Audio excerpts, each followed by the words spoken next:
بسم الله. الله. أفضل مرة جربت فيها المقلوبة عملتها المرة دي بالعصعوص أو بالعكاوي أو بالديل. شكلها جامد جدا، بس كانت النتيجة مبهرة والطعم إيه حكاية. وتعالوا نجيب الموضوع من البداية.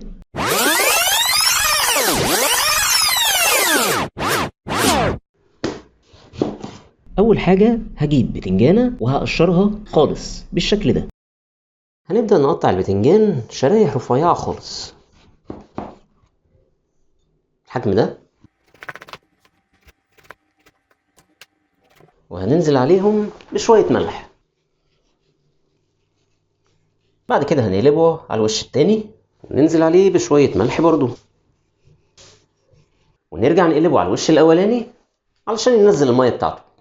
هنسيبه شوية ونبدأ نجهز الطاسة بقى، وحتة زبدة، شوية زيت، وهنبدأ ننزل بالبتنجان نديله تحميرة خفيفة. الطريقة دي في قلي البتنجان مش هتخليه يشرب زيت كتير، وهيكون طعمه جميل جدا زي كده ما يكون متشوح على الجريل. ولو انتوا بتستخدموا الشوايه الكهرباء ممكن تعملوا عليه من غير نقطة زيت، هيبقى طعمه في منتهى الجمال وهيكون خفيف جدا. بعد كده هجيب بصلاية وهقطعها طرنشات بالشكل ده، وهبدأ أكرملها في الطاسة بالشكل ده. هقلبها كويس، وفي الآخر هنزل عليها بشوية دبس رمان وبس كده. هشيلها من على النار وهبدأ أجهز الحلة بتاعتي. هرص عندي البتنجان بالشكل ده. حطيت ورق زبدة في الأول، وبعد كده بدأت أرص البتنجان بالشكل ده، ونزلت عليهم بالبصل المكرمل، وهبدأ أنزل باللحمة بتاعتي. اللحمة كنت مشوحها في الأول في شوية سمنة، وبدأت إن أنا أسلقها سلق لحمة عادي. وهبدأ أنزل برز بسمتي أو رز عادي يكون مغسول كويس، أبدأ أوزعه، وهنزل بمقدار المية. طبعا لو رز بسمتي هنحط ضعف كمية المية. لكل كوباية رز بسمتي 2 كوباية مية. وممكن نستبدل المية بشوربة اللحمة. أنا هنا هحط شوية بس، وبس كده. هرفعها على النار لحد ما الرز يستوي، وده الشكل النهائي. يلا بقى نقلبها عشان تبقى مقلوبة. بسم الله. الله.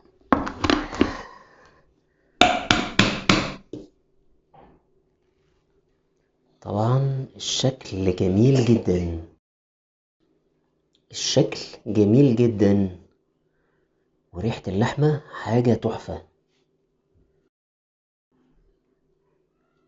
اللحمة دايبة دايبة دايبة. حاجة في منتهى الجمال.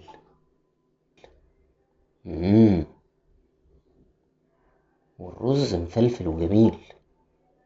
طب يلا بينا ندوق الرز الأول. بسم الله.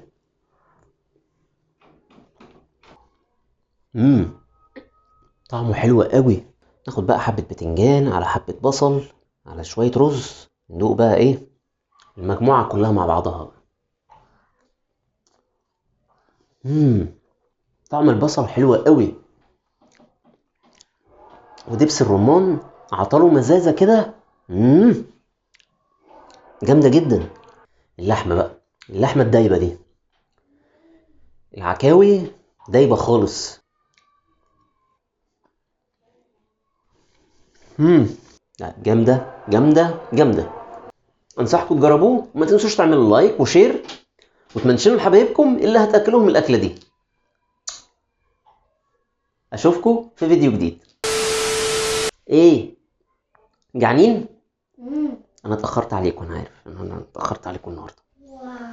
ده الساعة زمانها بقت 9. لا لسه ما جتش 9. ايه يا عم، في لسه ما جتش 8 اصلا. لا لسه ما جتش 8.